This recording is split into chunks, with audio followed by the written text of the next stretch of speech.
All right, now I gotta behave. Okay, thanks everybody. So we'll go ahead and get started. Today's June 5th, 2024. We're here for a Consortium of Cities Boulder County meeting, and we're at the Office of Disaster Management. So I want to just give a shout out to all the staff who's helped us get here and brought food and all that good stuff. So thank you to staff.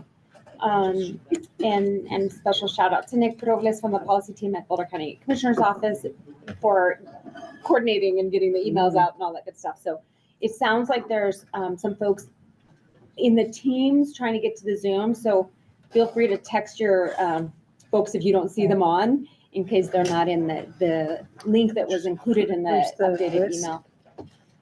Oh, It's just up there? Yeah. So my name's Martha Lochumi, and I'm one of the Boulder County Commissioners, and it's been my honor, really. This is my 4th year of leading the Consortium of Cities, where we've really made some commitments around how we use this time for work sessions on topics that everybody's interested in and that we are hoping to look at possibility of regional approach in different ways. And so emergency preparedness, emergency response, emergency recovery, there's a huge topic.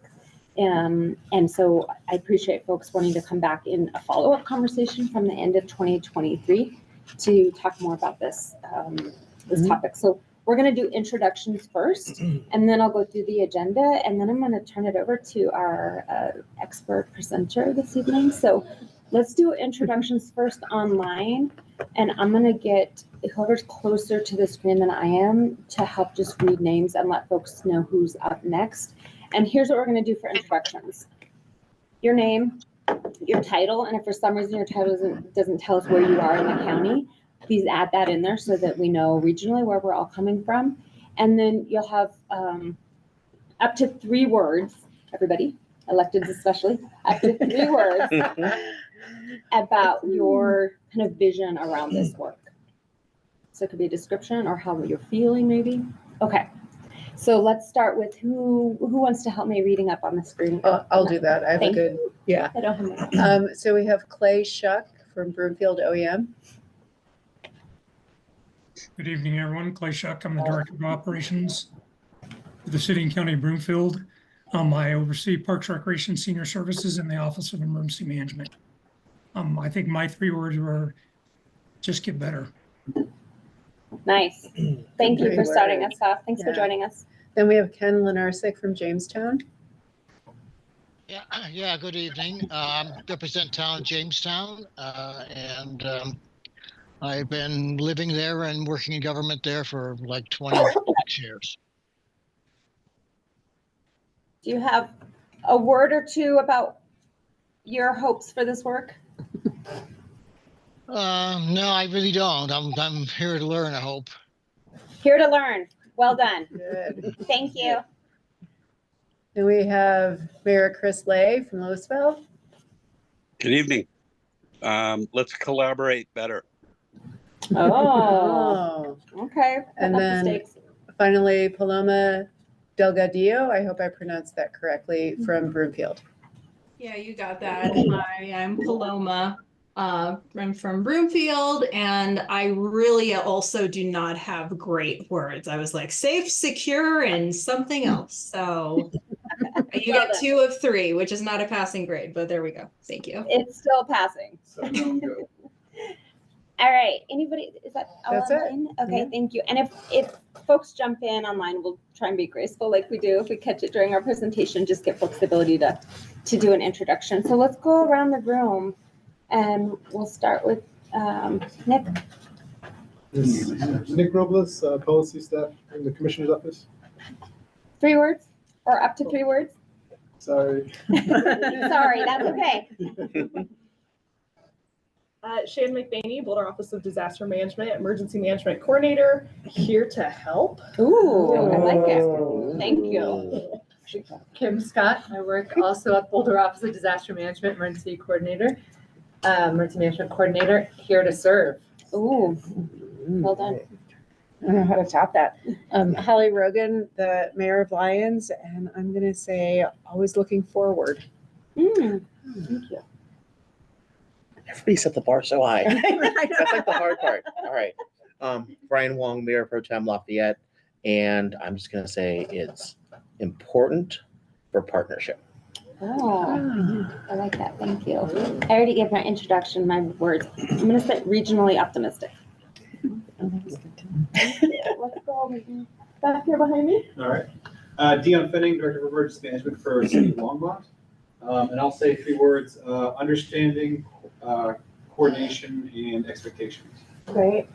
Thank you. Thanks for doing. Kiana Freeman, City of Louisville, Recovery and Resilience Manager. I'm going to say 2 words, cohesive resiliency. Thank you. Sam Fox, Deputy City Manager, City of Louisville, here to learn. Thank you. Hi, everybody. Megan Valier, City of Boulder, Assistant to City Council. I'm also here to learn. I'm new to the region, so excited to understand it more and better. Thank you. Hi, I'm Judy Kern. I'm City Council Ward 2 for the City of Louisville, and I'm just serving Louisville families. Okay. Deb Fahey, and I'm also Ward 2 for City Council for Louisville, and I'm preparing for the future. Love it. Hi, Jeff Durbin, City Manager, Louisville. I'm going to go yay, Mike Chard. That's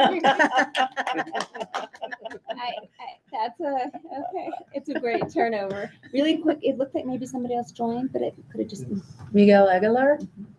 We're doing introductions. If you'd like to state your name and your title, if it doesn't include your area of the region, please add that in there.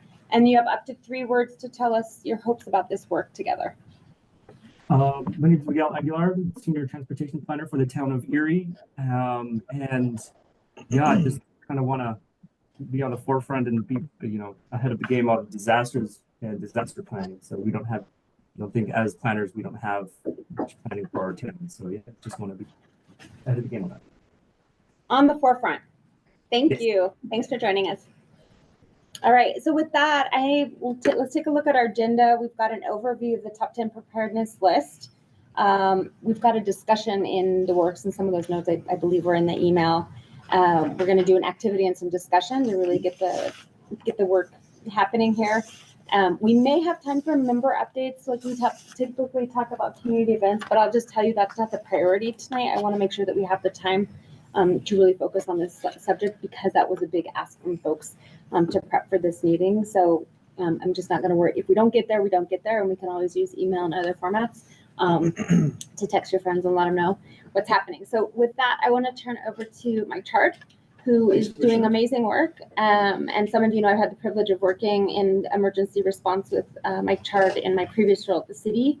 And so just continuing the relationship and knowing, and my belief is that Mike and his team really are in somebody's set, here to help, here to serve, to help us learn.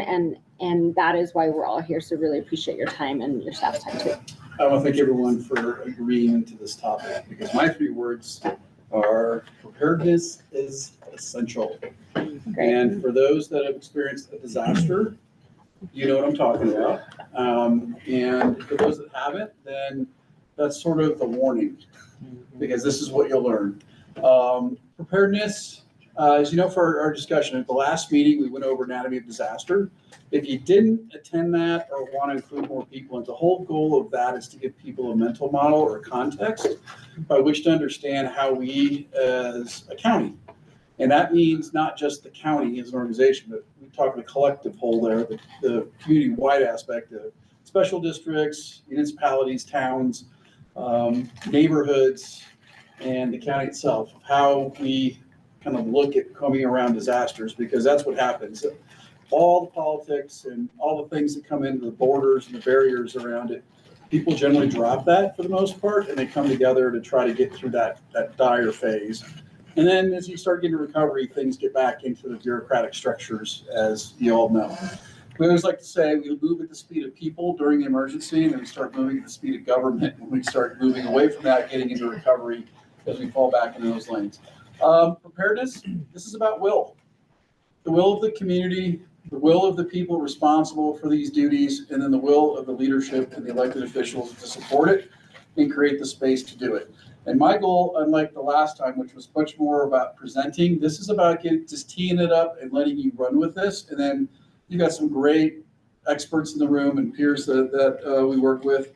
that are here to provide support to your conversation, answer questions, or whatever that may be. So if you have a lot of experience is a great, storytelling is wonderful in this space. If you haven't lived it yet, then this is a great opportunity because there's people here that have tremendous experience in their stories. There's expertise in this room beyond, we're not just the only experts. Disaster management requires a lot of expertise from a lot of different sections. So preparedness, what I wanted to do, there's various sections to emergency management. The one we want to focus on for tonight's meeting was now preparedness, because as we talked about the anatomy of disaster, how you begin that disaster is around how you invest prior to it. And our office, and I have Dion from Longmont, we've got Kiana from Louisville, we've got Broomfield, Clay, good to see you there. I can't remember if there's anyone else there. I got staff. Feel free to throw this on. This is a starting point, but these are my top 10, top 10 list. And this is how, when we look at preparedness in our program, starts with knowing our risk. THIRA stands for Threat, Hazard, Identification, and Risk Assessment. And we use this to kind of look at the capabilities of our local communities. And for us, as you knew the last time, our agreement is with the City of Boulder and Boulder County unincorporated areas to provide services around those 5 mission areas. And when we get response, it gets a little gooey. We have a tendency to kind of open that up as far as mission scope. And I talk with the commissioners and city manager and county administrator and say, what can we do to help? And we offer that out. But in this space, this is more down. This is where you want to talk about getting into your bureaucratic lanes. In the preparedness space prior to disaster, this is where your communities, your organizations, your cities, your towns have more of a statutory, narrow focus. You're responsible for your preparedness of your community. This is not just with the community, but it's also with the responders, the city structures, all those things that exist that need to be brought to bear during a disaster. And that's where the will comes in. The will to do what you define. And by preparedness, these are my top 10. You may have a different top 10. It all depends. Resources, workload, funding, staffing, all these pieces become part of what preparedness efforts you can make. But the level you commit to is what you're going to start with in your disaster, from the community members into your organization. So real quick, Shannon is our THIRA expert. She does our THIRAs. We do them twice a year because our risk profile changes based on season. We have a lot of natural hazard stuff, of course, the technological and human caused stuff that's always there. We like to assess our capabilities within our city and county departments and see that they bring the things that are identified in here that we've got to do, and make sure that there's some sort of assessment around matching that up. Disaster programs are community-based. That's what Monica does, and she goes out and does programs with all different groups. She's designed for programs to try to capture and include as many people as we can. We're constantly building that out. The training and exercise program, Shannon takes this, does the THIRA, and then Kim will go out and do capability assessments with our partners. She'll come back and say, need training, they need an exercise. Shannon's an expert in that, she'll go to work there. I take a lot of the operational coordination and support. Kim comes from 25 years of first responder work. I come from the same, so we kind of go to out help police, fire, some of that disaster response work around evacuations and response to, like right now we're doing configuration, operational planning. Resource management, how do you get stuff? Because no one's got everything they need to run a disaster. We set everything up for day-to-day operations. So the thing that we look at in our capability assessment is, okay, what do you got to do when the disaster hits? How much of it can you do and for how long? And then if you need to do more, how do you surge it? Do you do contracts? Do you call your neighbors? The cooperation I heard at the table. Do you have those pre-standing agreements where you can lean into one another and help each other out? That's what's important in that preparedness phase. Trying to figure that out the day of, really hard to do. And then of course, how do we share information? This is also public messaging, but also internally. And this is where we have our PIOs, our public information officers. And Kim works a lot with our PIO group to help with that. And then we have alert and warnings. As you all know, these are big. This is where you get a lot of heat. And across the country I teach, and what I find is this is a hard spot. And we're doing pretty well today. And we still keep advancing forward. Of course, plans. Planning. And what's the thing about plans? Does anyone pull out a 100-page document in the middle of a disaster? No, thank you. No, but what have we done prior? Because we've done the preparedness work, relationships at the table. Those relationships, if I know you because we got together during that planning process and I remember what you did, and that is what carries the day. And from that plan, then we might be able to make up some job aids and checklists and things like that that help people get started. After action reports, every time we have one of these, we like to improve, which means you open yourself up for criticism, transparency, vulnerability in the community. But it also lets you look at things critically and come up with an IP, which we call improvement plan. And this is where we start building back trust in the community when the trust has been fractured or perceived has been fractured, by showing that we are getting better. And when people are rebuilding and recovery, the thing we've heard constantly from all the community groups is, I want to build back in a safer community. And by doing this work, you're reinforcing that we are. You're doing this with the community and helping them understand where the fault lines were, but also where we're getting stronger now because of it. And then lastly, that local, this is a local emergency planning piece, LEPC. It's a requirement from the EPA. It's around hazmat management, especially for municipalities. There's what we call tier 2 facilities, people that generate products that use hazardous materials to create those products. Those are a risk to the community. And there's regulatory requirements for reporting, but also Kim and staff run that meeting for the county. So we see many of your first responders in those meetings, and also the business safety people that are responsible for doing their safety drills to keep you safe. And we make sure that they're doing their work. We bring them together to talk and build relationships and make sure they have a relationship with the local fire department and the hazmat team, so that if there is a release, they're going to get out early and limit the impact. So top 10, what do you think there, emergency management peer group professionals? Is there anything I'm missing that you want to add, either online or in the room, before we turn it over? I know you have this in there somewhere, Mike, but just for the continuity of operations, planning, continuity of government. That's great. Sorry, I'm an experienced person. I have one comment. Yes. So go ahead. Yes. I don't see anything about prevention. And that's what I would like an emphasis to be on, is let's prevent future disasters. Yes, we call that mitigation. It's its own mission area. Mhm. And we can make it part, we look at it as, it's kind of in there. It can be part of preparedness, absolutely, but it's also something that we say is running all the time. And it's one of our critical mission areas that, without a doubt, is something we're working on. Mitigation plans we have, and we're looking at with simply like with wildfire right now. How do we manage natural spaces better? How do we look at home hardening? How do we look at vegetation management? Those things, absolutely critical, because that's a $9 to $1 investment. For every $1 invested in mitigation, you save $9 to $10 in response and recovery. So it's a huge force multiplier. So thank you for bringing that up, no doubt. I want to make sure you get to finish what you're saying. Yes. Oh, just, if you're not familiar with continuity of operations, continuity of government, that is planning strategy that you do to ensure that your agencies, departments, divisions, however you're organized, if you're impacted by a disaster, how do you make sure your core functions, your most critical, essential key functions are able to continue on, to be maintained, whether that's contingency planning, it's bringing in other staffing, it's deferring your operations to some other agency or arm of your government. It's just making sure that you have that ability to continue your critical services.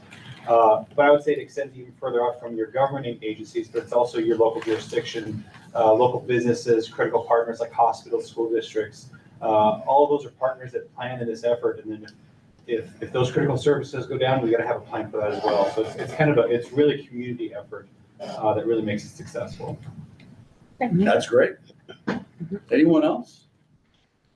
Play anything from TV land? No, sir, I think that's a good top 10 list to start with. Yeah, top 11 now. Now 11, yeah. Yeah. Commissioner? Really quick before you go into the next phase, we've had a couple people join us. So we want to make sure you have an opportunity to introduce yourself. So your name and your title. If your title doesn't designate where you are in the region, please add that. And you have up to 3 words to tell us about your hopes for this work tonight. Michelle Spinette. I am the Recovery and Resiliency Division Manager for Boulder County, covers all of the county. Kind of the other half of Mike's coin when it comes to response versus recovery.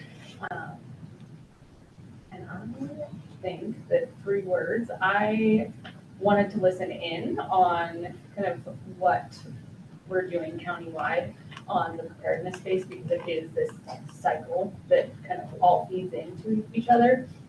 But yeah, just to hear from or learn from everybody else too, because everyone here has been impacted by disasters, and so getting a little bit more input from everybody else. Here to listen. Yeah. Thanks, Michelle. All right. My name's Lauren Folkerts. I'm a council member for the city of Boulder. In 3 words, I guess I would like to learn how we can collaborate and communicate better and prepare. Great. Thank you. Was there anybody else online or any otherwise? Good. I think we got it. Okay. All Thank you. right.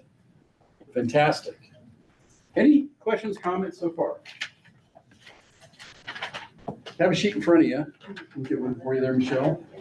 So this is where we want to get you all talking and sharing your stories. So there's 3 questions that we've teed up. We don't have to stay to the questions.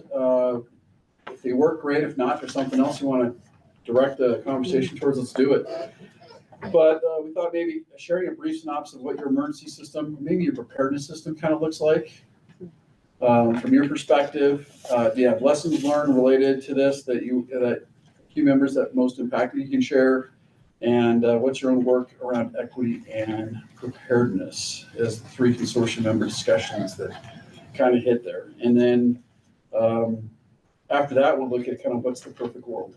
And that can be a hard question sometimes because we like to look at what's not working well versus and spending time on trying to fix it, hoping it'll make a better world as opposed to going, let's just create a vision of what we want to go to work that way. So I don't know if that'll work, but we'll give it a shot and see where it takes us. So does anyone want to go first on those top 3 questions at all, or open up? Or I'll go first. Okay. So from the perspective of the town of Lyons, that we just finished our 10-year recovery from the 2013 flood. 10 years of recovery from a devastating event. So we don't have our own police force. We contract with Boulder County Sheriff. So our preparedness, our emergency system looks like the sheriff collaborating with the Lyons Fire Protection District, collaborating with our town government. It's this kind of like triumvirate.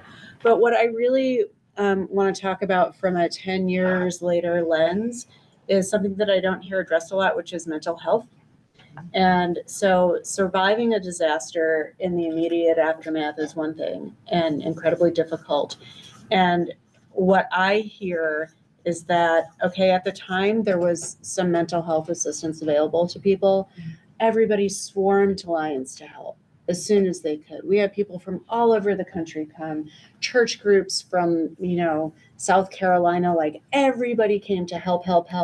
And they got out their shovels and they dug out the mud, and it was great. And the community felt so supported. But when the shovels are put away and the mud is dug out, people are still left with some pretty significant trauma. And even now, 10 years later, I can tell you when there is a really heavy gully washer of a rain and the river is running high and the CFS starts rising, there's still a lot of trauma that happens. And so I just want to kind of put a focus on that lens. And when it comes to the work around equity, we're not doing enough when it comes to equity and preparedness. We don't, as far as I know, have someone who's bilingual who can go talk to the folks who don't speak English. Particularly, I think about in the summertime, the quarry workers who are here for the summer. And so that's some work that we have to do, and that I think we would welcome any county partnership we could get to help with that. Thank you. Anyone else have anything that's hot topic? Okay, I will say that the city of Louisville has a very good relationship with our police department. They do a wonderful job of interacting with the residents and with the city staff. Fire department is a regional fire protection district, and we also have a good relationship with them as well. They don't have as much in the way of resources or staffing as like the county does. That would be lovely to improve. After the Marshall fire, we used Longmont's recovery manager to help us with developing different ways to deal with future disasters. We now have a disaster person sitting on the wall there.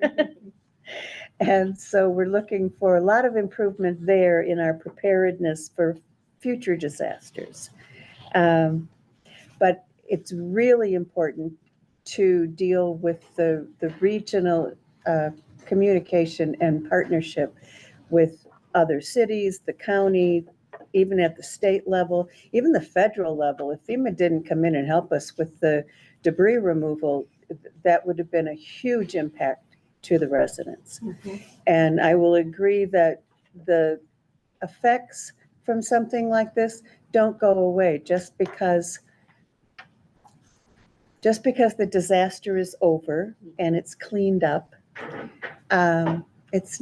You're not back to where you were, and you never will be back to where you were. And so that does create a lot of mental issues. Thanks. I'd like to add in too, I completely agree with you. The mental health support is so critical. And you're right, people feel very much forgotten. Like, oh, there's houses that went up. Everyone's done and back home and life moves on. And then there's a stiff breeze and there is panic in our community. Yes.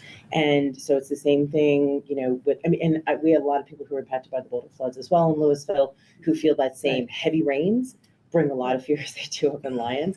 But the heavy winds are bringing serious concerns. So I think a lot of this too is making the communication regionally, definitely making sure that throughout the county, the message is, whether it's a fire or a flood, that collectively we do have plans in place to help support our residents. I know with the Marshall Fire, it was an opportunity to find where the holes were and start plugging them. And Mike and his team have done an amazing job in helping Louisville to recover and survive and feel better. But I think communicating to the residents directly what those things are that are in place is a very missing piece that I would love to see filled. Whether that's things like testing our emergency system, like in early fall, like once we go back to school and parents can know that it works. Right now, nobody really knows they're signed up. They're not sure if the emergency alert system on their cell phones work.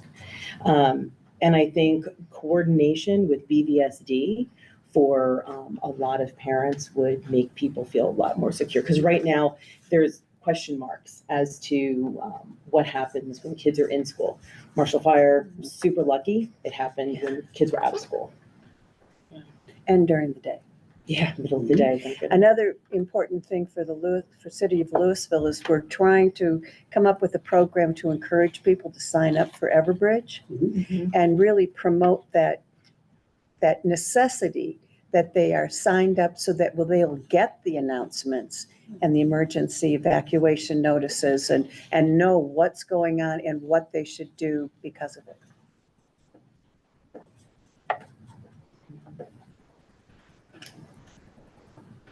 Keep it rolling. Doing great.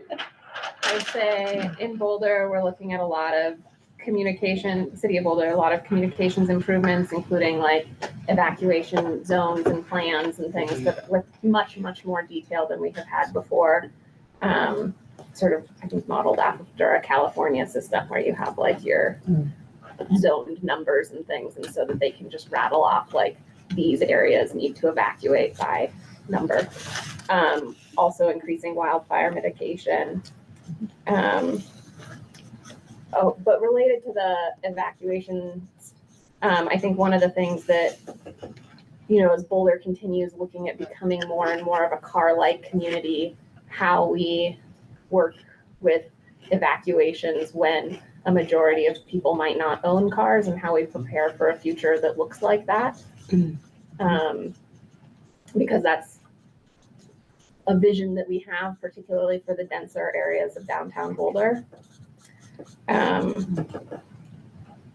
would say also kind of how can we sort of similarly to like in a crisis, a lot of support shows up for these really high visibility, fast moving crises. But I would say that there's also, you know, I was just listening to how heat waves kill more people than any other national disaster in this country every year. And we still have people who freeze to death in our community in the winter and who are suffering from heat stroke in the summer, and those are probably only increasing. So how do we make sure that we're providing adequate disaster support for these sort of slower moving, not quite as flashy disasters that don't get the same kind of attention? Awesome. I caught your comments there. Hope you can read my writing. Evac zones, wildfire mitigation, evac people without evacuate people without transportation, resources show up for crisis. How do we resource for slower moving disasters such as heat or cold? All right, I will translate. I'm writing fast. That's the problem. The penmanship goes down as I'm writing faster. So, anyone else? So for I think for Lafayette, for us not having been directly impacted, there is a real sense of understanding urgency. I know former Councilor Walton had done a lot of the flood recovery, and she'd always talked about what's going on with emergency management. I want to talk about emergency management. And I think for the rest of the city, we always kind of put it on the back burner, like, okay, well, we haven't seen that yet. You know, you kind of helped, you explained some of it, but now after going through the Marshall Fire, not necessarily, but our residents weren't directly impacted, right? So it's a matter of how do we manage that piece of it? I think from an infrastructure standpoint, we're fairly set up with internals, you know, CO and fire, police, all works well. Communication, I think, works well within our communities, but then it's also how then do we partner with neighboring communities? And I think the other thing that came to mind, we were talking about this, was the last high wind event when XL turned off power. Yes. That created so much chaos that needs to be looked at as well. How do we talk about preparedness for that? Because within our community, nobody knew how long they were going to be affected. We couldn't identify residents who were going to be affected. And then there was the whole loss of power at the sewage treatment upstream from Boulder or we're downstream. So it would have impacted our water supply. And what does that mean? And I've asked our city administrator like multiple times, like what would have happened? What does that mean? How does that impact us? Right? No one can really give us an answer. So I think that that's something we need to look at. And the other thing I think, to those of us who share very common borders, need to be prepared to support each other, as Lafayette stepped in to help with Louisville during the water treatment plant during Marshall Fire, right? Being able to have those connectors. But we had to jerry-rig something versus having a system in place where we could just go to a central location, turn a couple of things on. Not that I'm very simplifying it, but being able just to turn a couple of nozzles, and the next thing you know, we're supporting the Louisville system versus trying to jerry-rig something around a fire hydrant connected somewhere. I don't even know how it was done, but I know it was done, right? And it's about how do we plan for that, especially with so many of us in East County, Louisville, Lafayette, Erie, that are just right up next to each other. How do we support our neighboring communities with that? And then I would also, having worked in mental health, there's always the mental health that happens afterwards, right? Because I know I was working very close to Columbine when it first happened, right? And seeing the effects of that community a year or two after the event. And you saw it and you felt it. And so I think that's something that people forget about. If you're right, it's everybody comes in, helps with the shoveling, helps with the physical work, but it's the non-physical that you don't see, that we need to figure out how do we address that. Well, yes, and thank you. And from a trauma perspective, having done some work in this area myself, when the disaster is over, and people start feeling physically safe and are not having that fight or flight response, right? That's when there's actually space for the mental health issues to make themselves more visible and for people to actually feel what's happening. So yeah, ongoing, it's important. I can say I've talked to several survivors of the Marshall Fire who have moved back into their homes. So, okay, they're back in the home on the same lot. And they all say, no, this isn't home. This isn't what I had. This isn't, my neighbors aren't all back. It's not something that you just get over. Yeah. Sorry. I want to to touch on something that Brian said related to critical facilities, you know, with the wastewater treatment center, the city of Boulder had instituted what are national best practices with critical facilities in terms of having 2 feeds from different substations. But in this case, that wasn't sufficient.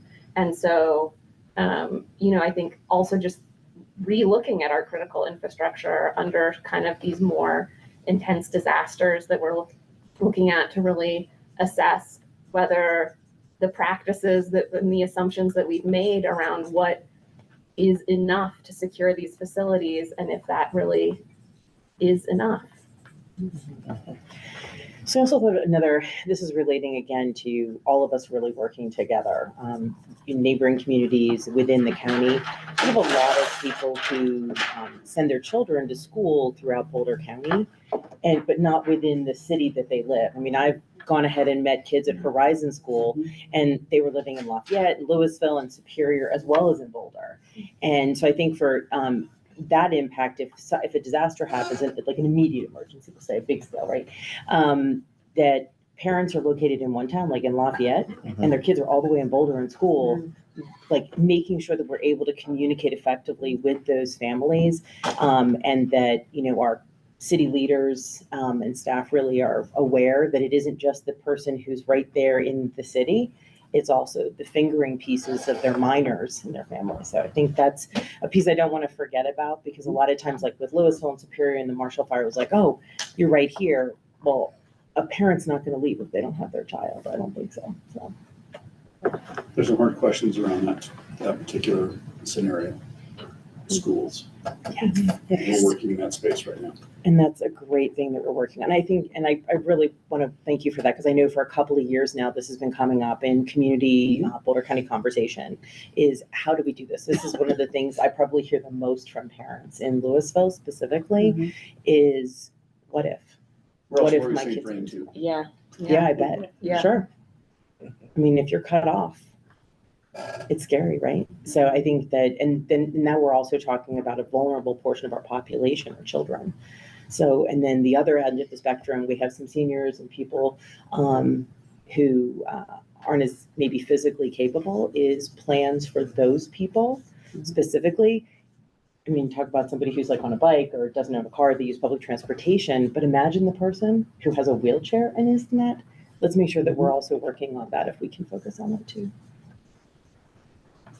I can add for the impact on the school kids is that even though they were okay, they couldn't go back to school. And so they missed all that interaction with their friends. There were no more study times or play dates or anything because, you know, they're living in Broomfield now instead of in Louisville, and they're not connecting. And that came right after the whole shutdown with COVID. And so they were already not developing normal relationships with their peers. And this just made it worse. I'm going to shift over to folks online real quick, just to make sure we keep them engaged here. So Broomfield, Jamestown, and Erie, I think is, if I missed a community, my apologies, but Louisville. And Louisville's on there too. Okay, great. Anyone, do you have anything you'd like to share with the conversation? Hopefully you've been able to hear all this. Should have checked in a little earlier to make sure the audio was working. It's been good. Okay, thank you. So I think for us at Broomfield, we do a really good job of looking internally and working with our internal partners to be prepared.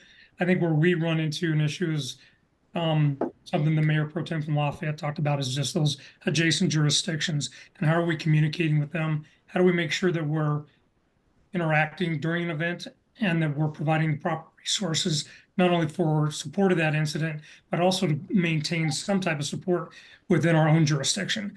So I think that's a difficult conversation because everybody has a little bit different of an alert system and how we get information out.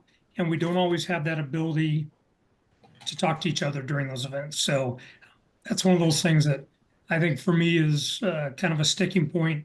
And hopefully just building those relationships will get to a point where we have a better understanding of each other and better communication across the board.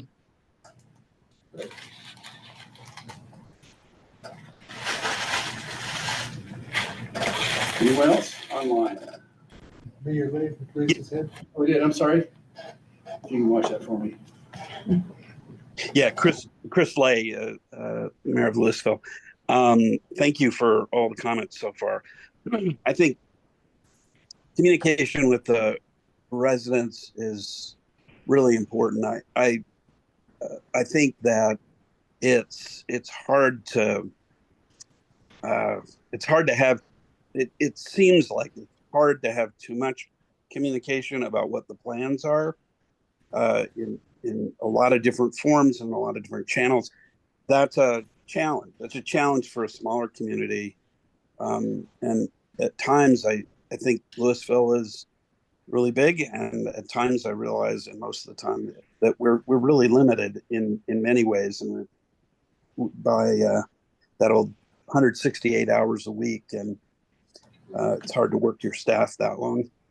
But I think trying to figure out what the special sauce is, the mix of communications, and what's going to be really useful for people. You mentioned, Mike, this whole business of having 100+ page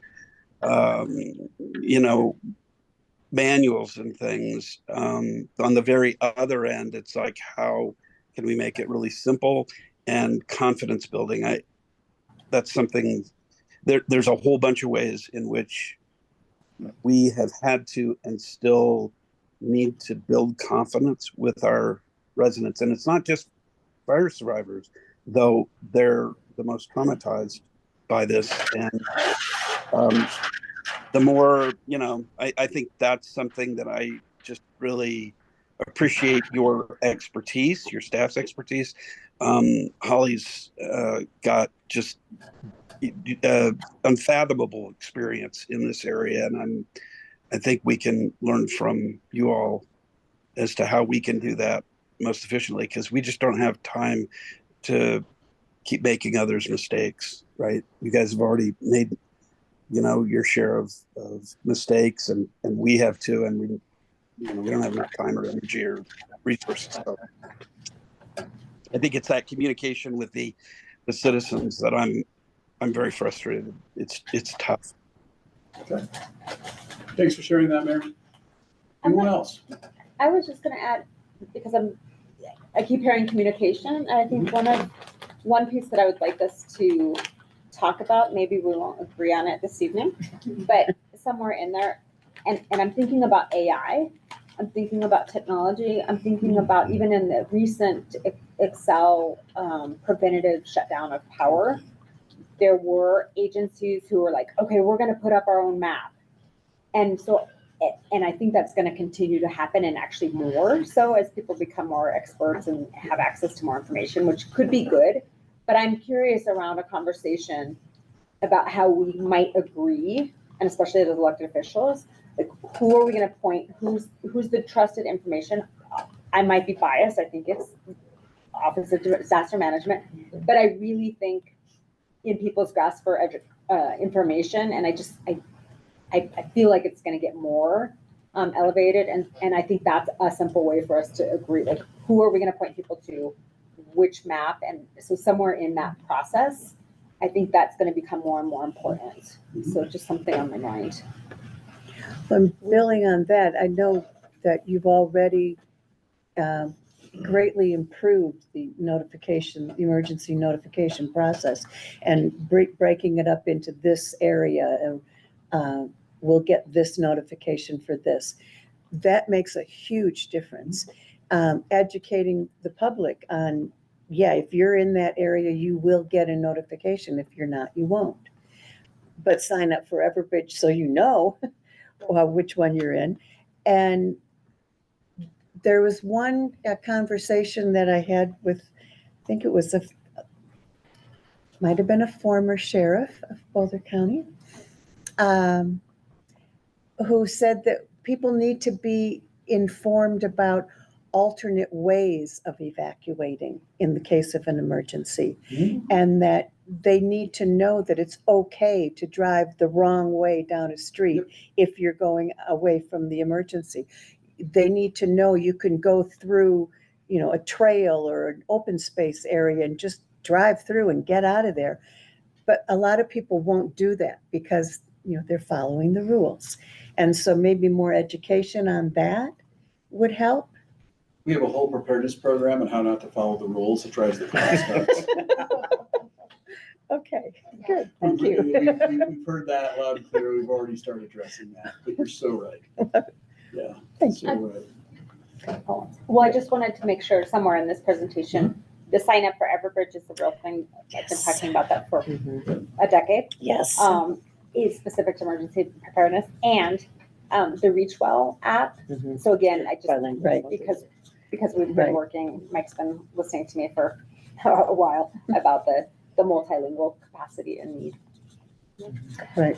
I was just gonna, because you were talking about, trying to move the public attention towards the Office of Emergency Management Communications.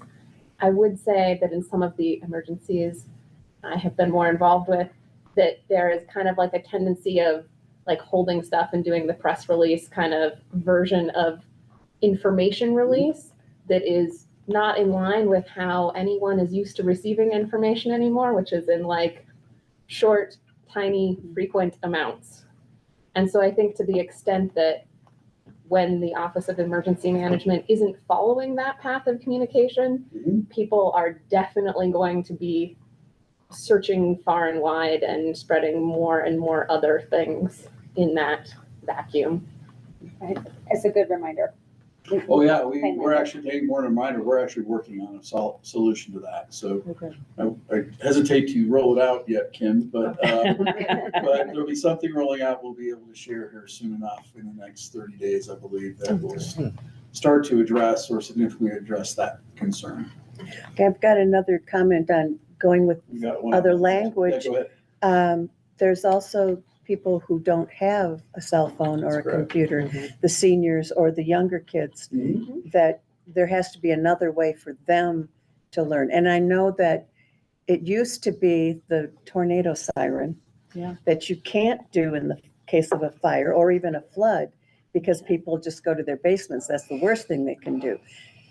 But I heard that you have come up with a new recording that will announce that it's a fire evacuate. Yep, it's outdoors. Yeah. It's an outdoor siren. People think they're indoor sirens. And if you're close enough, you can hear it. If you're not, it doesn't take much not to hear it indoors. That's one of the big misconceptions people have around those siren systems. Oh. Okay.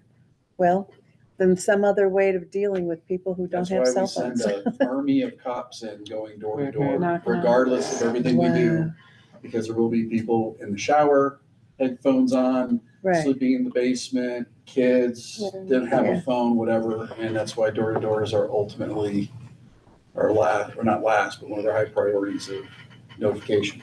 And is there a preference or priority for like senior facilities? We are. So yes, there's those issues, but the issue you have is there's more resource or need than there is resource. Right. So for tonight, for example, Monica's not here because she's doing a preparedness presentation at a senior center. And a lot of it is about getting people to understand that there's a certain personal responsibility for safety and increasing their personal preparedness. And then the new concept going across the country is more and more of these conflagrations in urban areas are happening. It's not in the mountains with, 200 homes and people have got Jeeps and whatever, and they're used to having these sort of things. But it's now a term called defend in place, where you start designing the building to withstand the fire coming towards it. You inlay fire suppression resources, and you're going to hold it because there's no way you're going to pull 200 seniors out or a hospital and get that back. You don't have time. And this is where time is critical. So we're working on that in our preparedness. I'm meeting for City of Boulder, for example, meeting with Sergeant Scott. We're going through all the zones and identifying all the attributes of traffic control points, routes out. This is like our 2.0 version because we got all the polygons and general routes out. Now we're diving into the next level. And what I'm using that then is turning it over to other neighboring agencies and say, here's our planning process we used. Feel free to adopt it. This is where the local preparedness comes in because this is where for Louisville and Lafayette, I'm not your emergency manager someone else's, but we'll share our process. And you can work on that in the preparedness space, as we're doing with conflagration management. We just finished our conflagration plan with the Boulder Fire Department, which was incredible. And that's our first version of that, so. Sorry, who's on next? It's like Sorry to rabbit hole there. Yeah, Ken, then we go. What's that? Ken first and then. Ken first. Ken, good to see you. Okay. Okay, Ken first. I took the liberty of writing down some talking points and send them to Nick. So if you don't mind, I just didn't want to forget anything that I wanted to say. So if you could get that up, that would be great. Yeah, 1 second. I can start now. Feel free. Want to describe Jamestown? The one word you would want to use is small. We have a population of 260, and so our emergency service system is pretty simple. We have a volunteer fire department and a volunteer emergency medical team. And as far as what we have on site, that's it. But we do have some warning information. We do have one of the Boulder County sirens, which has recorded message. And a benefit is that we're small enough that we can send an email to our citizens, provided they have the ability to receive that email. So we have everybody's address and we can do that. A few years ago, we distributed walkie-talkies to at-risk residents. And I don't know how effective that would be today, but for a while, everybody was interested in that. And that our external, we depend upon communicating over the mountain bulletin board.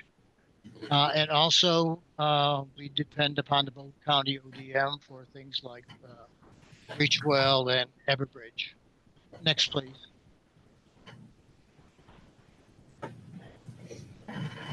So as far as lessons learned, what we have been doing as far as fire is concerned, we've been trying to mitigate our properties as best we can.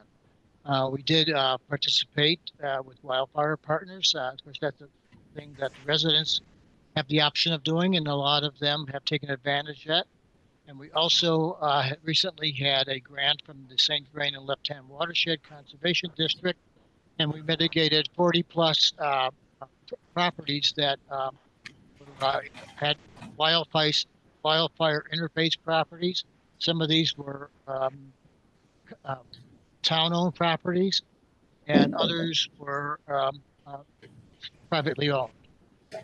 But the one thing is there was something new with fire. Of course, high winds are not new, but the de-energized power lines are particularly hurtful to somebody who lives in the mountains, and particularly people in Jamestown, where we have very poor cell phone service.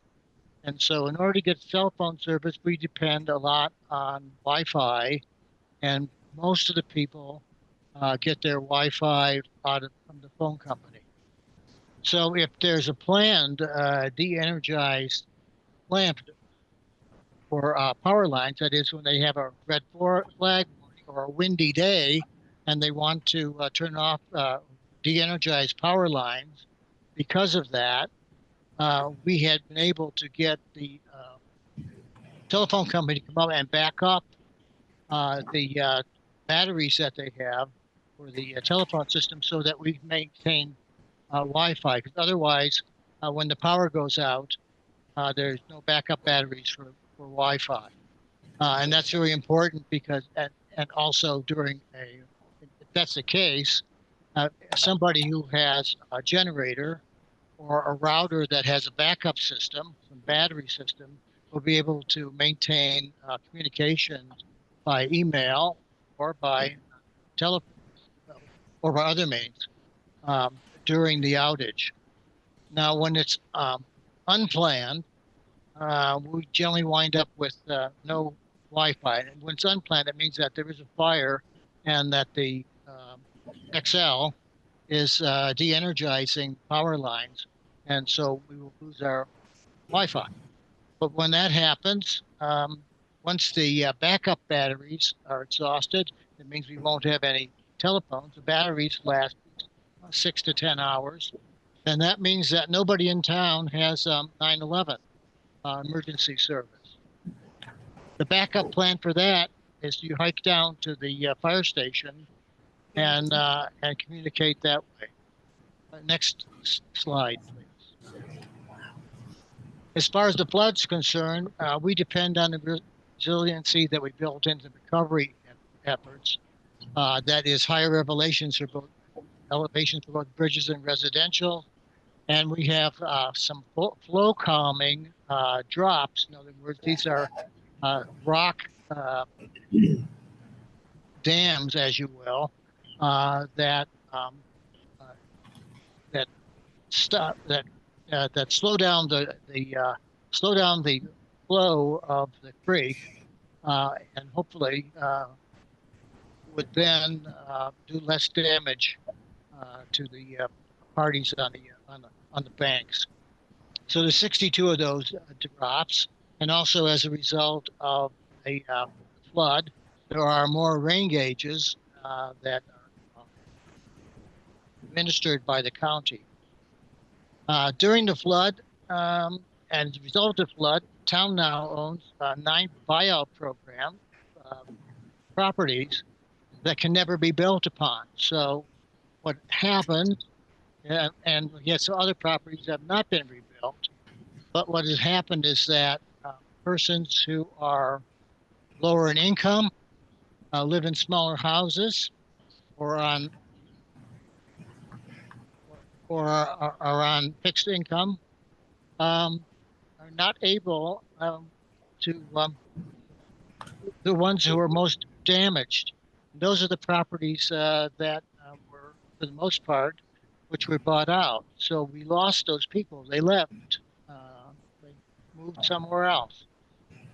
And the other thing is that after the flood, a lot of the houses that were damaged in the flood were out of the floodplain, and they didn't have any flood insurance. And so they had a particular problem buying it. In some cases, they just couldn't afford to rebuild their houses, and they took advantage of the buyout program. So I would say that in a perfect world, we would have some kind of permanent Wi-Fi backup generator, telephones.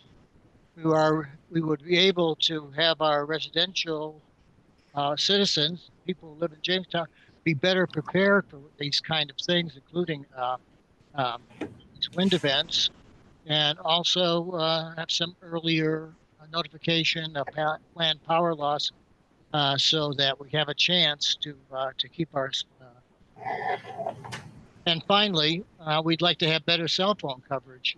It's just not possible the way it is. So that's all I have. Thanks, Nick, for doing that. Thanks, Ken. Thanks, Ken. Yuri, you're up. Oh man, so I have no presentation, but so for me, It's all right. That's so good. I'm a transportation planner, so I'm coming from a transportation planning, perspective of this. So I'm thinking about the roads and the infrastructure, our roadway infrastructure. So for us, as a planner, we have, plan for emergencies is great, but we have some issues with our infrastructure, and one of those is connectivity with our neighborhoods. Looking at the neighborhood right behind the target from the Marshall fire, looking at the roadway plan, there was only 2 entrance points into that neighborhood, and it's a suburban style community layout, and so that's prompted us to look at our neighborhoods, and if an emergency was to happen in one of our neighborhoods, where are the exits? Where do folks need a drive to exit their neighborhood? And so we noticed this is a big issue with a lot of our neighborhoods, because in some cases it takes a mile to get outside of their neighborhood to get to an arterial road. And so we've seen that as an issue. And this is something we also need to address within our code and within our development plans, that it should not take a mile to get outside your neighborhood. One, because there's other issues with emissions and how lowering your quality of life because you're spending so much time in your car to get out of your neighborhood. But also that if there was an emergency, we don't want somebody spending, driving a whole mile, while, there's a fire or something, or a flood, and those folks are at risk because they, one, either can't find a way to get out or it's taking for too long to get out. So that's been a concern for us. So that's just a point of connectivity. And another point would be just kind of having an emergency plan with our police department and other first responders. I've spoke to our police department and they do have some kind of, and our fire department, that they have some kind of communications component to it. But with that piece on adding the piece of transportation, we need to have a plan set in place for those who need to evacuate their neighborhood and identify corridors where our police can be staffed to assist vehicles to get out of their neighborhood. And as somebody mentioned, allow folks to use the opposite direction of the roadway. We would like to set a plan to be able to do that, at least on our arterial roads. We can't do that for every road because we don't have enough resources or staff, but at least on our arterial and principal roads, we can establish a plan to be able to provide that kind of flow of traffic. In addition to, turning our signals to flashing yellow so they know they don't need to abide by the signals if they're trying to evacuate. And then also blocking off other arterial roads for traffic so they don't go towards the disaster or towards the emergency. So there's kind of some additional planning there. And of course that takes additional staff to get that set up and in place. And then another one would be, nope, actually that's it. I got them all. All right. Good stuff. Thank you. Anyone else? I actually love to comment on the point that you just made, thanks Miguel, about the staffing of the roads in an emergency. And I think that's where collaborating instead of just like with Louisville, just relying on itself, collaborating with the county, with other municipalities to help us be able to do that, or for us to be able to help a partnering community, because we don't have the resources within any one city. So I think that's, for me, a lot of this comes back to if we can work together to get this, because it makes sense to me anyway, and I think to the rest of the communities, it's like, for Lafayette to have a completely different plan than Louisville, for Superior to have a totally different plan, or even Lyons, we're so similarly set up with the way that our people live and think, that it makes sense for us to have one plan. ODM knows what it is, knows how to push that message out to like our police and fire and county services as well. And then that plan is followed. And it's like, oh, if we need help, this is where we flow to. If Boulder needs help, it comes to this. And I think that makes more sense than Louisville coming up with a plan and seeing how we incorporate with Boulder County. I'd love for it to start at the county and see how we can all then participate and work together. So. Thank you for segueing. Well, can I just add on to that? One other point on that is also connecting with BNSF. I'm sorry, BNSF. Oh, yeah. Trains. Tell them not to come through during a fire. Yeah. Mike, you're the facilitator right now. Typically in this meeting, we take a break about midway through and we're there. So I don't know if people want to stand up. Maybe anybody who hasn't got their food, there's instructions over there. So to conclude this section, I'd like to offer what we'll do next, because it's a perfect break point, would be, this is fantastic. I would tell you all, for policy level folks, it's not like I'm blessed, because I know I have emergency managers in other counties that they're not having these conversations, probably couldn't get a group, because their communities haven't faced the adversities that our county has. So just to highlight, there's just so much tremendous wealth of experience, knowledge, that drive are huge drivers for us. That means there's opportunities because there's a will. The question is, can that be harnessed, directed? And is there an end state to that everyone can agree on, that collaborative endpoint? So take a break, come back. What I do is if we want to recap as we can, but you've hit a lot of the preparedness stuff that's over here. And you start looking at these things, like these are the things you should be doing or have been doing or want to do. So it's there. That's the most important part of preparedness, is getting the knowledge and knowing what we got to start doing. The next real challenge on preparedness, which is everywhere, is how do we get there?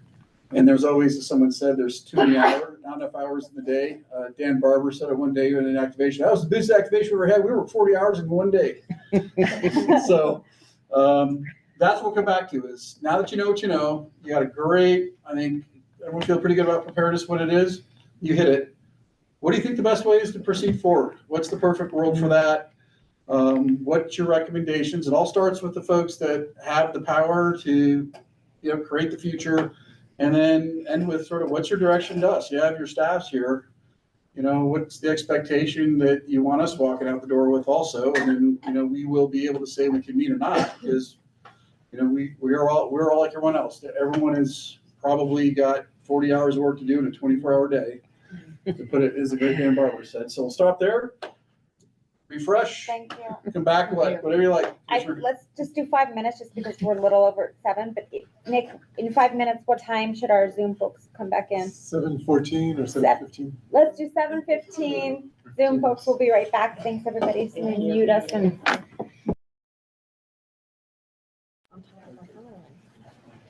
Great. Thanks, right. everybody. Thank you, Mike. Thank you, Commissioner. So they're really engaged on this.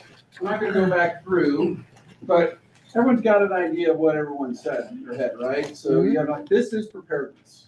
This is what it is. You have a great representation of that. Simple question. As you look at the form here, what's the best way to achieve this stuff? Knowing that there's a lot there to do. We look at the way, just a little class on, how emergency management is structured for those that don't, because we sometimes hear, well, you're our emergency manager, we pay county taxes. And the way that it says in the disaster statute is that municipalities are responsible for their own emergency management. Board of County Commissioners are responsible for it, and to designate a emergency manager, me, or someone else if they want, and then we have to have a EOP, and we have to have a recovery plan, Michelle. So that's what the statute says. So municipalities have to do the same thing. Now, if you don't want to do it, then it says you must by agreement make that happen.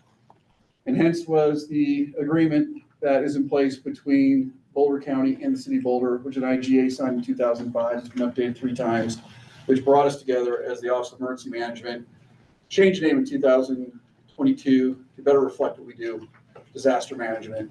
And that's another story. I don't want to waste time on it. But that's how that agreement said we want to do this for those communities that make that up.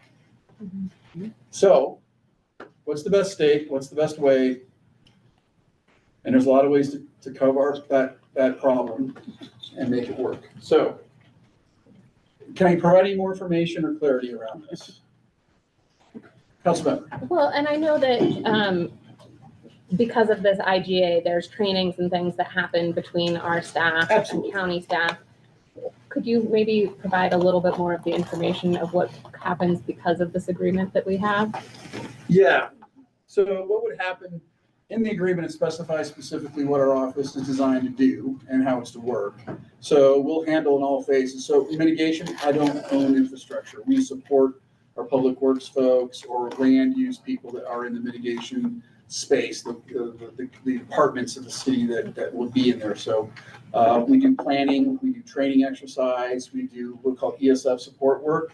Each one of these capabilities up on that wall, there's 30 of them. Those are how we organize around a disaster.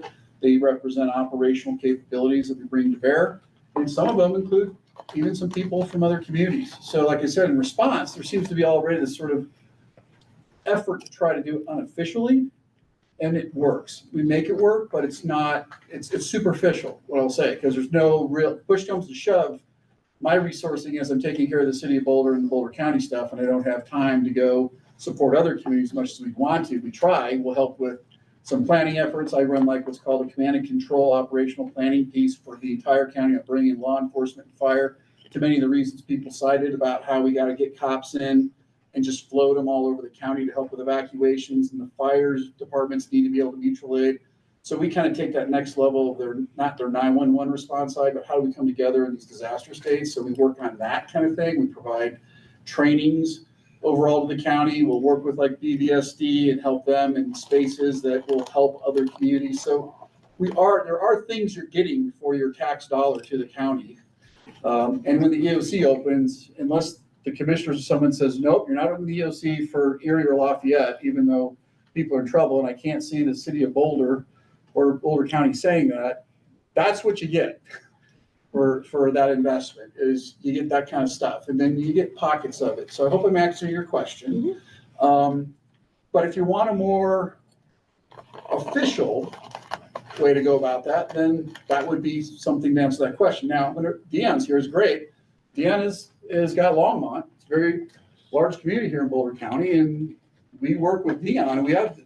We work well with everyone. It's a matter of Deion's responsible for Longmont. If Deion gets in trouble, he's going to call up and say, hey, Mike, we're hitting the end of what we have, and we're looking for assistance. And Deion can choose to go to us, but because he straddles Weld County and Boulder County, Erie, he can go directly to the state of Colorado and go to the Department Office of Emergency Management, the state, if he wants to.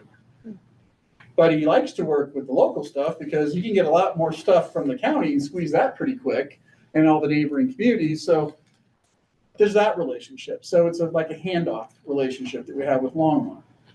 And then we look at our other communities, Louisville, Lafayette. Now Louisville's invested, so you have people designated in preparedness space. The response space is maybe assigned to police and fire, like in Lafayette and over in Erie. So those get the reference there is other duties as assigned. So the question is that working for you? You're getting everything you want out of it. This is where I said at the start, the will. What do you want to see in the space of preparedness, response, mitigation, and recovery? And those are the things that you had to ask as a community to say, are we getting this the way we want it? Are we addressing the needs of the community in the way that we think that we can afford and with the capacity that we desire to achieve the level of preparedness and all the things that come with it to be able to, like I said, be ready to go, because your preparedness is where you start the disaster. And sometimes that can be here, sometimes it can be here. And just so you all know, we all start disasters though behind the 8 ball. That's why they're disasters. Okay, and that's why they're so hard, and that's why they're intense. And that's why mitigation is so important. And that's why when mitigation fails, preparedness is important, because now it's go time and we got to be able to make sure that we have all the capabilities ready to go. And response is important to work on, because it's got to be coordinated and being able to scale up and spread sideways and keep adding capacity to the disaster as it's trying to kill us and harm us. And we say, no, we're going to fight it, be Boulder strong, Lyon strong, Louisville strong. That's what that's about. We're not going to break. We're going to bend. We're not going to break.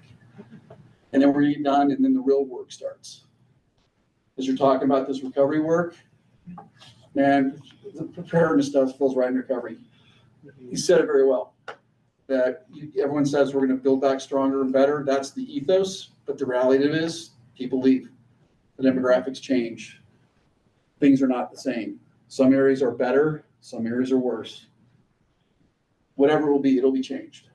And hopefully you have more of this than here when it's all done. But fabric of the community is what I've always said is the goal of recovery. Let's not lose the fabric of our community and keep community together.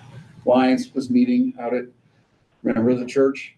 He's a fantastic job, courageous work. It was so beautiful to watch you in Victoria up there 4 months later.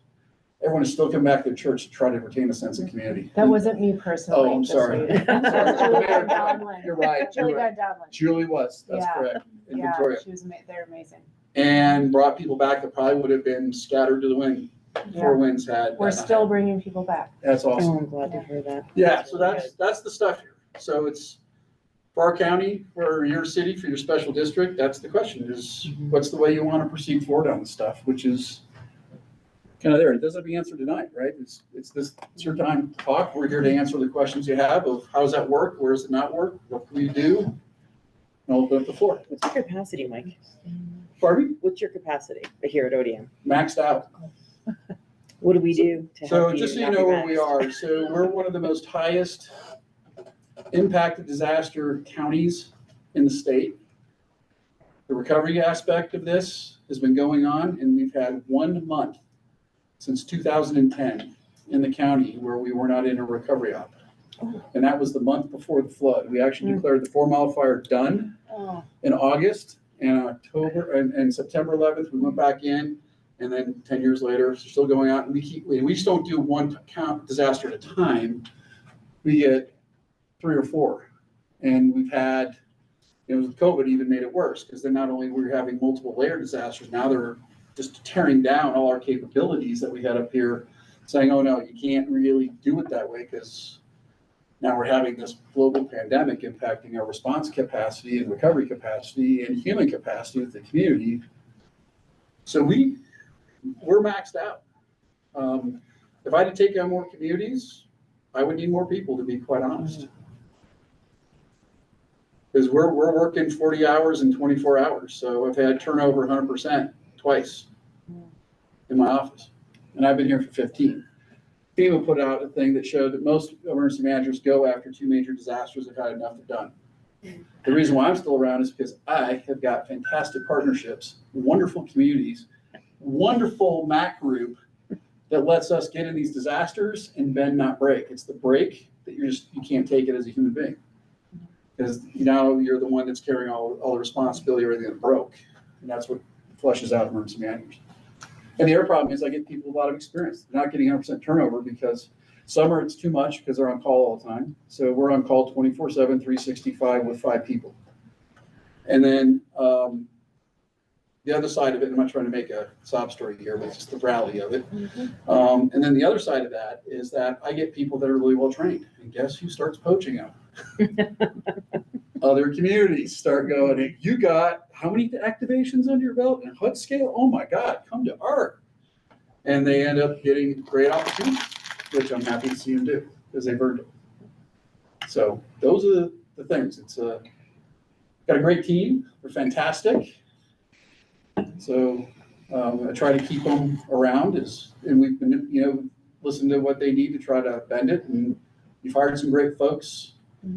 Deanna worked with for a decade. And so we've got a great team here in Boulder County, I think from the emergency management side. Pete is a great stakeholder in Lafayette, your fire chief, and Lee I've known for a long time, and knew Kim, worked with her and was out at the fire department in Boulder, and she was in the city, so worked well with her. So it's not due to the will. And like I said, I've got great leadership from council members and many councils through, and city managers to commissioners, and my board is the police chief, fire chief, and the sheriff. And I changed it because I wanted more bosses. So I added in the county administrator and the city administrator because it was so important for our office because our history was very response focused. But in order to be able to achieve these other critical tasks, I need to be able to have integration with other departments and not have to work through police and fire chiefs to get to human services or public works, and work directly with the senior leadership and then be able to have better access to elected officials. So the structure of ODM is a wonderful agreement and is adopted by El Paso County. And you explain it to other people who are like, how did you get that done? 2005, I wasn't here for that. So anyways, that's some background.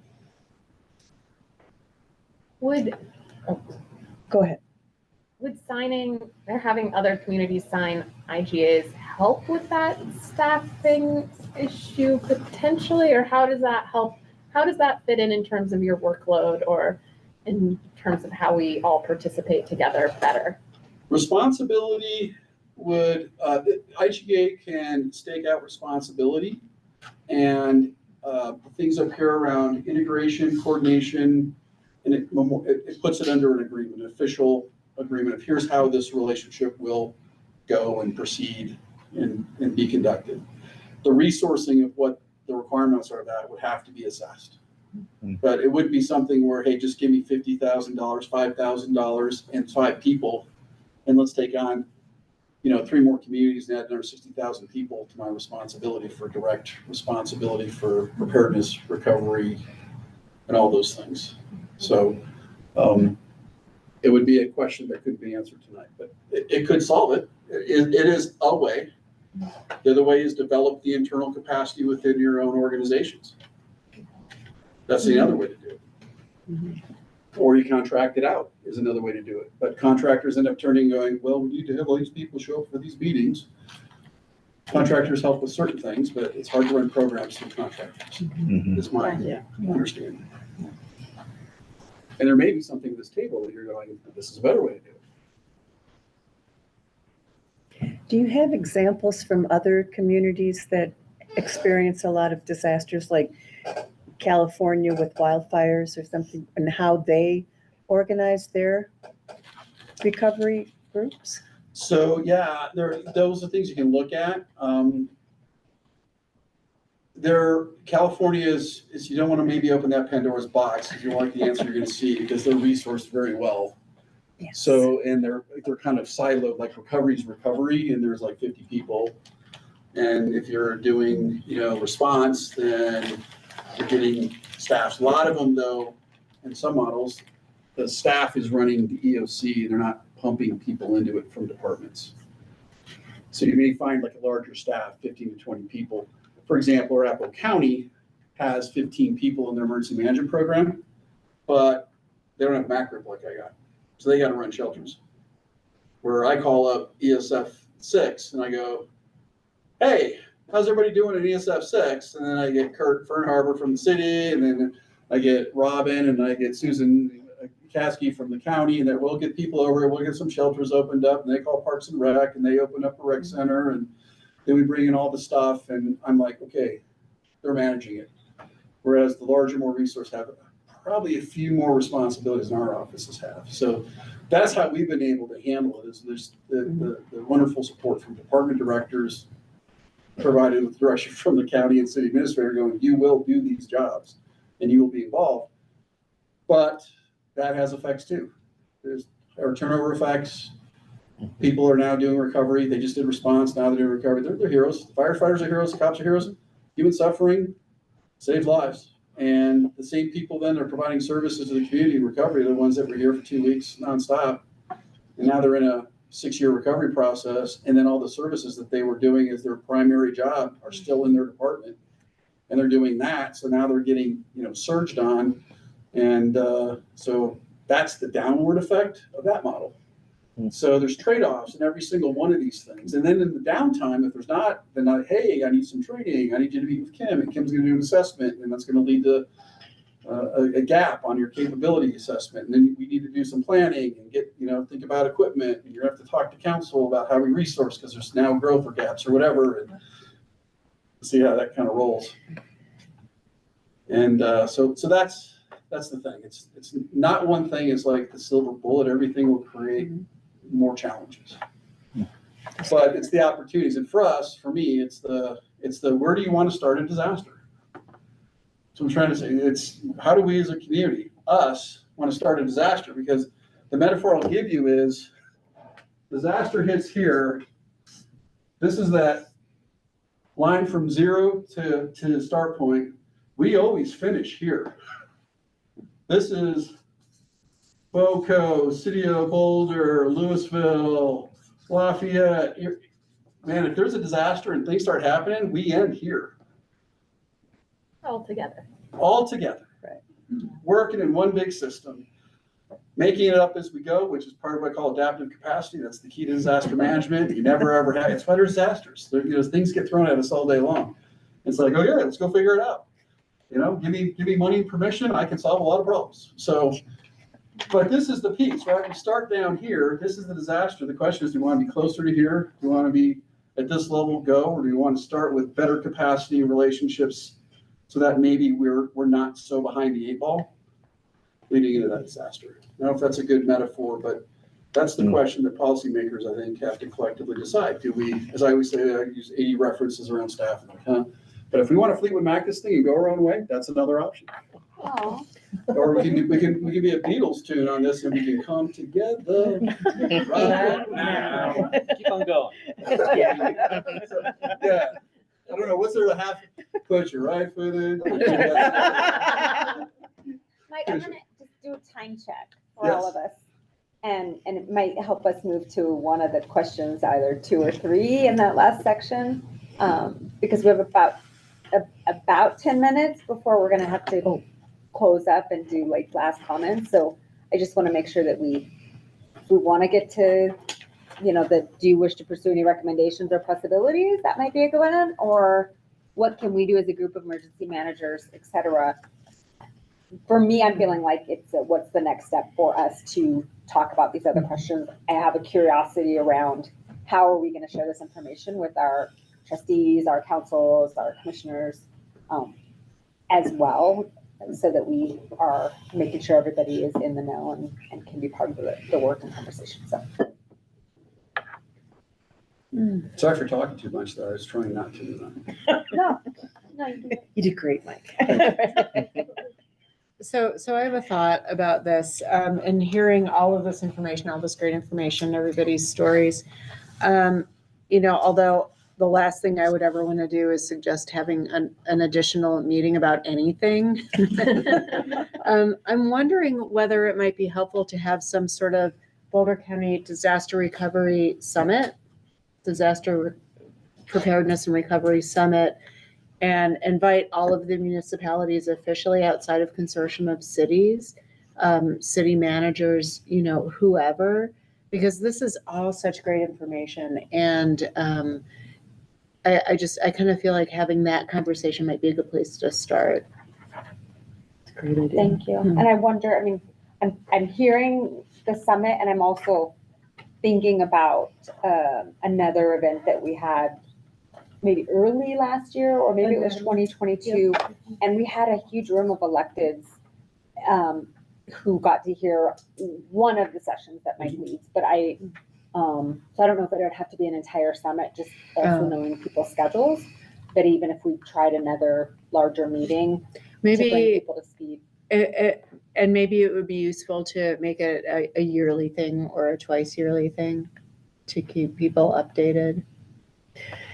I'm interested in other people up.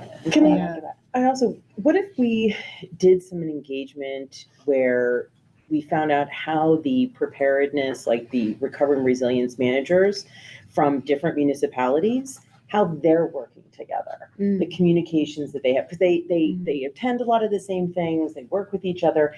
How do they take that like group knowledge though and utilize it, not just like each one coming back home, but is there a way maybe that collection of people can help the whole county, not just each of their own municipalities, with that kind of knowledge base? And they might have some of the best ideas on how we do this. Like Louisville did amazing, I think, after the fire. We did really well with the recent power outage as far as our utilities were concerned. Director of Public Works in Louisville, just major shout out for Kurt Coer. But not everybody has a Kurt Coer in their staff, right? So, but we do, and we know then, like we have plans and things like that in place to help with some of the other governmental level, like you were talking about, issues that you need to like maintain, right? Some stability. For us, I think that's a whole separate thing within Louisville than how we prepare and how we recover for the residents. There's the city component, the municipality piece of this, and then we have a residential and the emergency things like the evacuations, the notifications, that we, the city, need to do it, but it's for the community, for the residents. So maybe we have two different conversations. Maybe there's a separation of how we need your help, ODM, versus what we can handle on our own as a municipality or palatees. So what do you guys think? I like having the centralized place so that the county gives us information for, like I said, for every area, by area. And even has their own backup system. I was told last time I was sitting here that during the fire, you went to Longmont because you were evacuated from here. So they have backup plans for themselves. I think just learning, if we could learn from you what best practice is, and then how to implement it in coordination with the county. And every town, Lafayette, Lyons, every town was at that same place where they know what they have to do. And you're going to tell us, okay, it's time to do this. So can I reverse that on you a bit? Oh, yeah. If I can have permission to do that, because at least with an ask, a different way to maybe approach that. I started off with saying it's the local, we always have this mantra in our line of work, right? Every disaster begins and ends locally. So regardless of what agreements you have, there's always going to be that piece of what do you do locally in your community. And I would say that maybe it's premature to figure out, because we can attack this from two sides, but knowing really what you want from the different communities that represent special districts and municipalities in Boulder County is, I think, critical to be able to take that patchwork of understanding what options can emerge from it. Because then there may be that two of the three could do an agreement, maybe another one wants to go their own way, the community will or commitment or resourcing, just having that kind of gelled a little more would help me be able to then give you then some best practices, or would also be able to help me kind of look at other options that maybe are outside of our vision of field or field of vision, and talk to folks that, may have some other interesting ideas, other approaches. But without knowing what the local communities want, it's hard for me to say that this is what the county should or shall do, is how it feels for me. I don't know if there's agreement around that or not. Right. I'm not sure who's facilitating now, you probably. I think we both are. A suggestion might be to ask, kind of along what you're thinking, and I think Judy as well, is to ask that us municipalities and county ODM get our players together, our professionals, get our police chiefs together, our fire chiefs together, our emergency recovery types together, city managers together, where we know how these operations work. Like Raphael knows how we're calling in for support, right? And we put together maybe some different options for you to consider, some pros and cons of some of those type of things as far as operationally how it would work, rather than you guys trying to figure that out. Then you can kind of have an a la carte menu of different ways to look at things, what kind of resources we might need to add to be able to do this. I mean, I think we might be able to bring some different scenarios to the table for y'all policymakers to consider. Okay. We might get there faster that way. Yeah. Thanks. I'd be happy to coordinate with Mike on that. Thanks. Thank you. Anyone online? Any comments? Yeah, I would just second that. I mean, I think maybe having more understanding from each community around like what different paths they can opt into going forward. I don't know. I mean, for communities that I don't know, do they all have city managers? Mm-hmm. I don't know how small. Some are called different things, but yeah. Okay. I believe in Jamestown, it's the clerk is the city manager. It's one role, but Ken can correct me if I'm wrong about that. I don't know like what their capacity looks like, but that seems like a really helpful thing for us in order to like get to a place where we could move forward with a decision.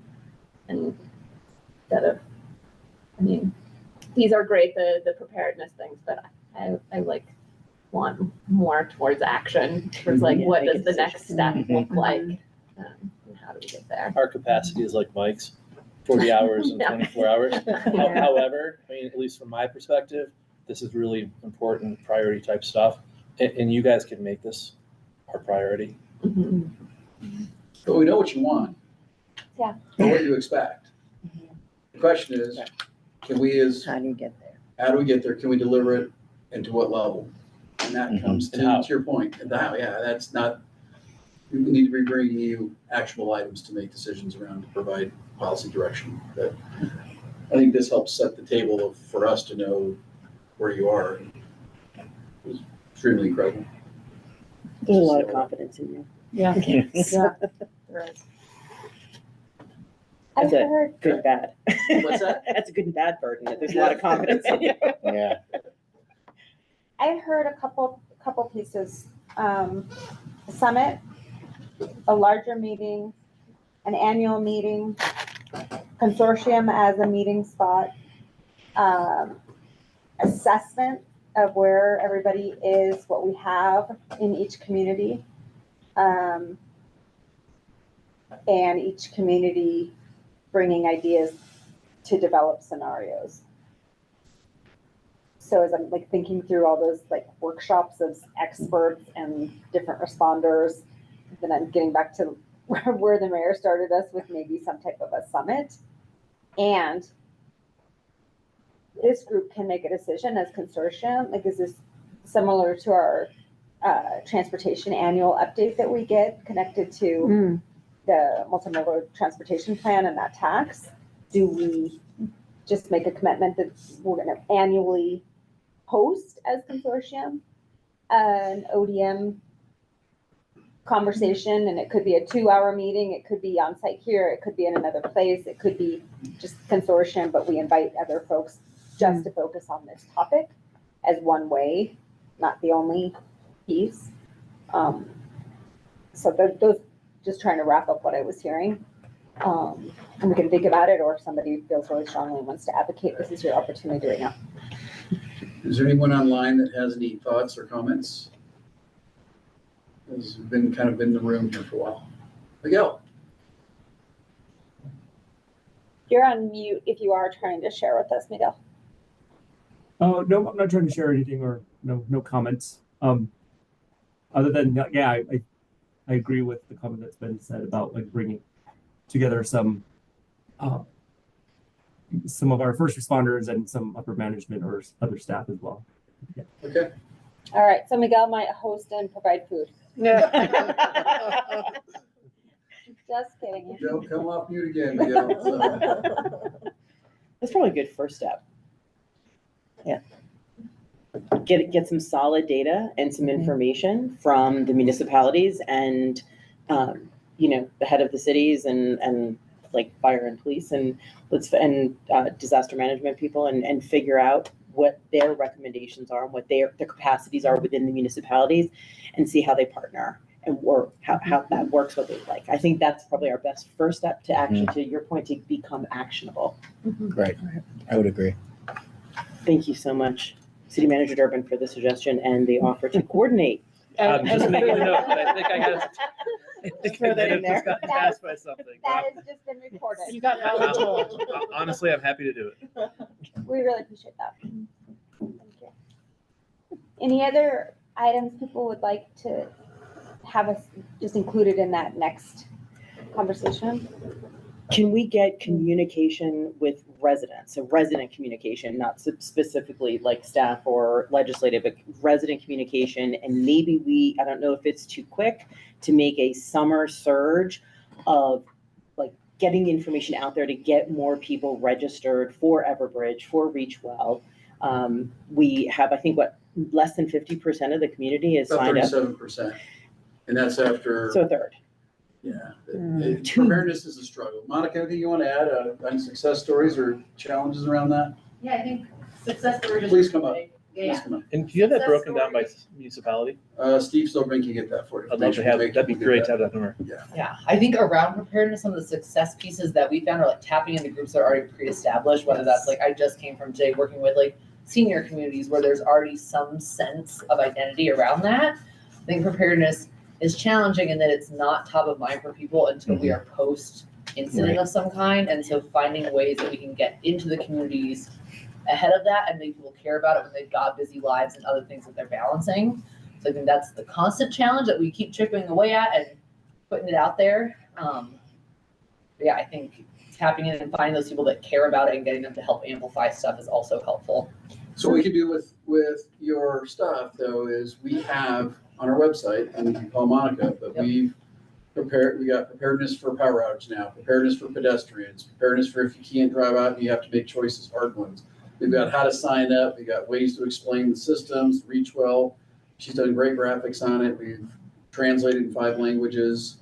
Those are all on the website. And so lean into the website or Monica and we can get you the information and then you can use that within whatever communication pathways you have in your community because you're experts in how to communicate.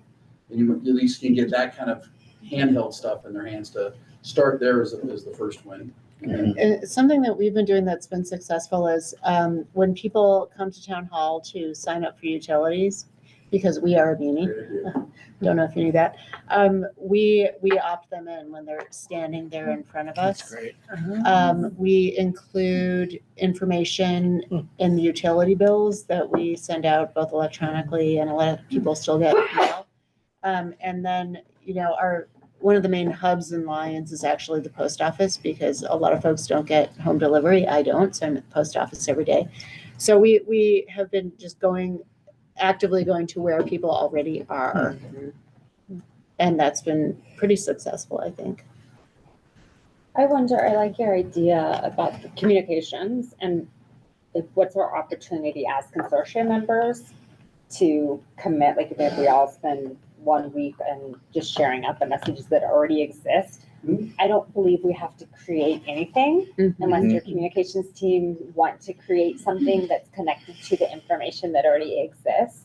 But if we could all agree and be sending out all the same messages through the channels from each of these towns and cities and county, all in a concerted amount of time and effort, like that seems to me like a very simple win that we could focus in around, even if we said the next 90 days, we're really going to support the work that's happening here. And that'd be great, because then everywhere the residents go, everywhere they go in this county, they will have an opportunity. Every post office they walk into, every food, like I was thinking supermarket, but I was thinking like fairs and things like that, events, the rec centers, Ads on buses.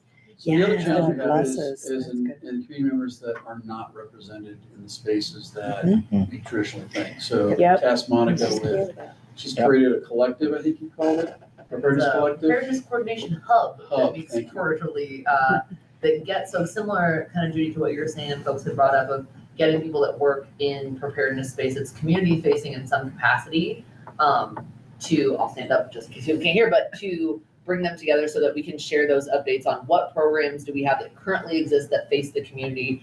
I think something with that is people have kind of brought up the in progress things, but really trying to focus in on what can we put in the community's hands today? What can they go to a website, call someone, walk into an office and get access to as a resource? So that's something that exists now, but I think kind of might be getting at some of the points that y'all have brought up.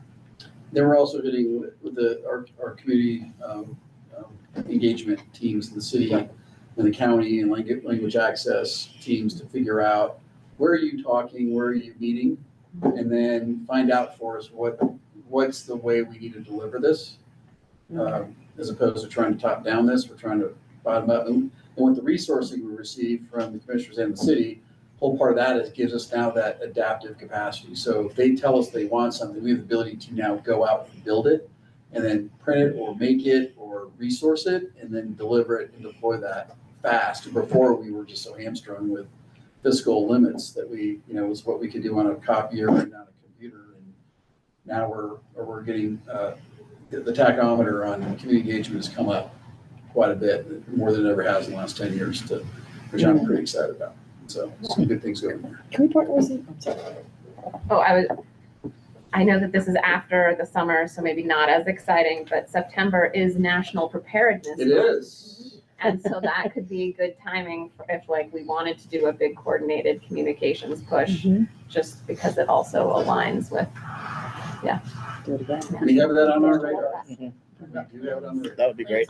I like that too. But we could try and amplify it more through our own networks. Get people Ideas you out have, and about. let us know. Yeah. And we all have our ways of communicating, so, But if we're all pushing out the same information at the same time, that's good. That is great. I like the idea of maybe doing something this summer and then again in September, like boom, boom. Reinforcing. Absolutely. Because people are out and about, right now. Yeah. And so what about partnering too with a lot of the not-for-profits? I was thinking of a Sister Carmen organization that can reach out to as a source for a lot of residents' food banks. That Louisville has a couple of food banks where we're even able to reach some of the unhoused people and helping them. They may or may not have cell phones, but at least trying to make them aware of where they can go if they're hearing things and, get them information at least. So keep them safe as well. Yeah, I can use about 4 more Monicas. Because the relationship building in that space is where the value returns and we just don't have it. So I could actually use about 20 to be out canvassing the community, just out and about, meeting people wherever they are and just pushing it. That's how I think we're really gonna get to the next level on that. So we're doing a lot of static work and things like that. So, but the way that works though is how do we close that gap with who is out in the community? Yeah. And that's what Monica's trying to do, is leveraging what's already there as opposed to duplicating services. And then using that. I was actually just thinking, it's like a shame, I just got a brand new name tag and I'm like, I wish it had the QR code for Everbridge on it. I could be like, or Reachwell. Done. I was thinking like a button with a QR code and then I was like, I see a campaign developing for September. Yeah, there you go. That's not a bad idea. Walk around the QR code. Maybe we get t-shirts, Boulder ODM, and put the QR yes, code. I like that, that's good. Yeah, that'd be cool. I love it. I feel like there's some great brainstorming happening that will continue on other avenues that sound like phones or emails.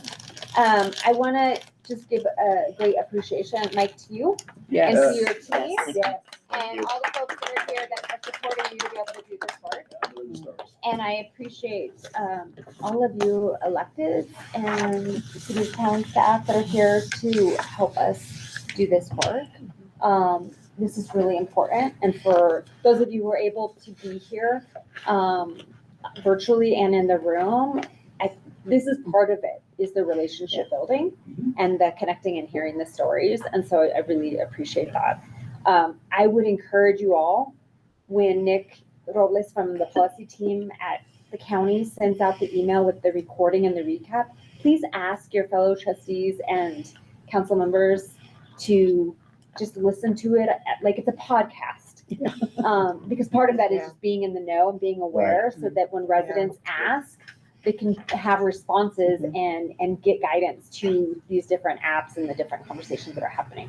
I'm really looking forward to how we continue to collaborate about this work. I'm looking forward to an event in September. I am looking forward to the assessment and the ideas that Jeff's going to lead to bring us back to some scenarios that we can develop together. I believe everybody that's in this room is here to serve. I believe everybody that's here in this room believes that preparedness is a priority for our communities, and we can lead by example. So thanks for all of the 3-word and less goals, and let's keep ourselves moving in that direction. Thank you, everybody, so much for being here. And we are going to clean up and get out of your space so y'all can go home too. That's right. Thank you all. Thank you. Thank you. Thank you.